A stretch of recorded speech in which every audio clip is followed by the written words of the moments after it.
14,881 ಹುದ್ದೆಗಳು ಖಾಲಿ ಬಿದ್ದಿವೆ.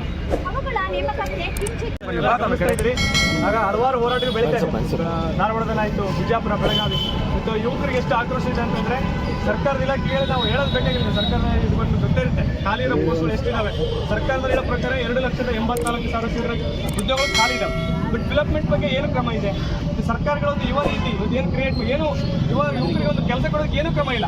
ಇವತ್ತು ಹಂಗಾಗಿ ಇವತ್ತು ಯುವಕರು ಬೀದಿ ಬಂದರೆ ಉದ್ದೇಶ ಇವತ್ತು ದಿನಗಟ್ಟಲೆ ಬೆಳಗ್ಗೆ ರಾತ್ರಿ ಅಂದರೆ ಕಷ್ಟಪಟ್ಟು ಲೈಬ್ರರಿಗಳಲ್ಲಿ ಬರೋ ಕಡೆ ಓದ್ತಾರೆ ಕಷ್ಟಪಟ್ಟು.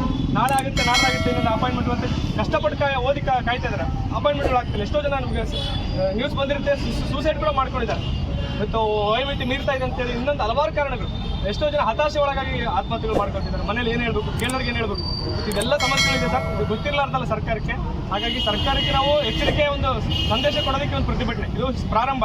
ಇದನ್ನು ಎಚ್ಚೆತ್ತುಕೊಂಡಿಲ್ಲ, ನೇಮಕಾತಿ ಮಾಡ್ಕೊಂಡಿಲ್ಲ ಅಂದ್ರೆ ಮುಂದಿನ ದಿನಗಳಲ್ಲಿ ಬೃಹತ್ ಹೋರಾಟಕ್ಕೆ ನಾವು ತಯಾರಾಗ್ತೀವಿ ಅಂತೇಳಿ ಒಂದು ಎಚ್ಚರಿಕೆ ಹೇಳಕ್ಕೆ ಇಷ್ಟಪಡ್ತಾ ಇದ್ದೀವಿ. ಹಾಗೆ ಹಲವಾರು ಬೇಡಿಕೆ ಇದೆ. ವಯೋಮಿತಿ ಸಡಲಿಕೆ ಮಾಡಬೇಕು 5 ವರ್ಷ 3 ವರ್ಷ ಅಂತ ಹೇಳಿದ್ದಾರೆ ಸರ್ಕಾರ. ಅದು ಯಾವುದಕ್ಕೆ ಸಾಕಾಗಲ್ಲ. ಕೋವಿಡಲ್ಲಿ ಬಿಜೆಪಿ ಸರ್ಕಾರದ 3 ವರ್ಷ ಅಂತ ಹೇಳಿದ್ರು. ಇವಾಗ 2 ವರ್ಷ 4 ತಿಂಗಳು ಮುಗಿದೋಯ್ತು. ಇದು ಇನ್ನೂ ಎಲೆಕ್ಷನ್ ಬರುತ್ತೆ, ಮತ್ತೆ ಒಂದಲ್ಲ ನೆಪ ಹೇಳಿ ಮುಂದೂಡ್ತಾರೆ. ಮತ್ತು ಯುವಕರ ಭವಿಷ್ಯ ಏನು, ಸರ್ಕಾರಕ್ಕೆ ಯುವಕರ ಭವಿಷ್ಯಕ್ಕೆ ಏನು ಉತ್ತರ ಕೊಡ್ತಂತ ಪ್ರಶ್ನೆ ಮಾಡೋದು ಹೋರಾಟ ಅವ್ರಿಗೆ ಹಲವಾರು ಬೇಡಿಕೆ. ನೀವು ನಿಮ್ಮ ಮೂಲಕ ಒತ್ತಡನ ಏರ್ಬೇಕು ಸರ್ಕಾರಕ್ಕೆ, ಪ್ರೆಷರ್ ಮಾಡಿ ಅಂತ ನಾವು ಡಿಮ್ಯಾಂಡ್ ಮಾಡ್ತಾ ನಮ್ಮ ಹೋರಾಟ ಮನವಿನ ಅವರಿಗೆ ರೀಚ್ ಮಾಡಿ. 3 ವರ್ಷ ಆಯ್ತು ಸರ್. ಒಂದು ಇಲಾಖೆಯಲ್ಲಿ ಒಂದು ಪೋಸ್ಟ್ ಕೂಡ ತುಂಬಿಲ್ಲ. ಸರ್ಕಾರ 3 ವರ್ಷ ಆಯ್ತು. 371 ಅಂದ್ರು, 371 ಆಯ್ತು. ಅಲ್ಲ ಇದು ಇದಾಯ್ತು, ಒಳ ಮೀಸಲಾಯ್ತು ಅಂದ್ರೆ ಒಳ ಮೀಸಲಾಯ್ತು ಮುಗಿದು 3 ತಿಂಗಳ 1 ವರ್ಷ ಆಯ್ತು ಸರ್. 1 ವರ್ಷ ಆಗಿ 3 ತಿಂಗಳಾಯ್ತು. 3 ತಿಂಗಳಾದ್ಮೇಲೆ ಅದು ತಿರ್ಗಾ ಮುಂಜಾನೆ ನಾವು ಮಾಡ್ತೀವಿ ಅಂತ ಹೇಳಿದ್ರೆ 3 ತಿಂಗಳಾಯ್ತು. ಇಲ್ಲಿಗೆ ಒಂದು ಇದು ಮಾಡಿಲ್ಲ, ಉದ್ಯೋಗವನ್ನು ಸೃಷ್ಟಿ ಮಾಡಿಲ್ಲ. ಇವರು ಸೃಷ್ಟಿ ಮಾಡ್ತಾನೋ ಇಲ್ಲ. ಇದು ಕರ್ನಾಟಕ ಸರ್. ಇದು ಅದು ನೇಪಾಳಕ್ಕೆ ಅವ್ರು ಅವಕಾಶ ಮಾಡಿಕೊಡ್ಬಾರ್ದು. ನೇಪಾಳ ಆಗೇ ಆಗುತ್ತೆ ಇವರು ಈ ಥರ ಮಾಡಿದ್ರೆ. ಇನ್ನೊಂದು ನೇಪಾಳ ಸೃಷ್ಟಿ ಆಗುತ್ತೆ ಕರ್ನಾಟಕದಲ್ಲಿ, ಅದು ಗ್ಯಾರಂಟಿ. ವಿದ್ಯಾರ್ಥಿಗಳಿಂದ ಆಗೇ ಆಗುತ್ತೆ.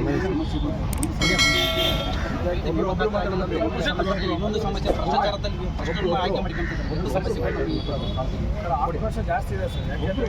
ಯಾವುದೇ ಥರ ಹೌದು ಸರ್, ಕರೆಕ್ಟ್.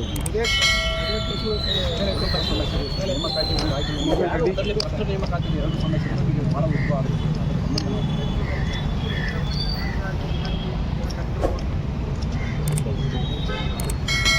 ಇನ್ನೊಂದು ನಾವು ಮಾನ್ಯ ಮುಖ್ಯಮಂತ್ರಿಗಳಿಗೊಂದು ಮಾನ್ಯ ಜಿಲ್ಲಾಧಿಕಾರಿಗಳ ಮೂಲಕ ಮುಖ್ಯಮಂತ್ರಿಗಳಿಗೆ ಮತ್ತು ಪ್ರಧಾನಮಂತ್ರಿಗಳು ಕೇಂದ್ರ ಸರ್ಕಾರದಲ್ಲಿ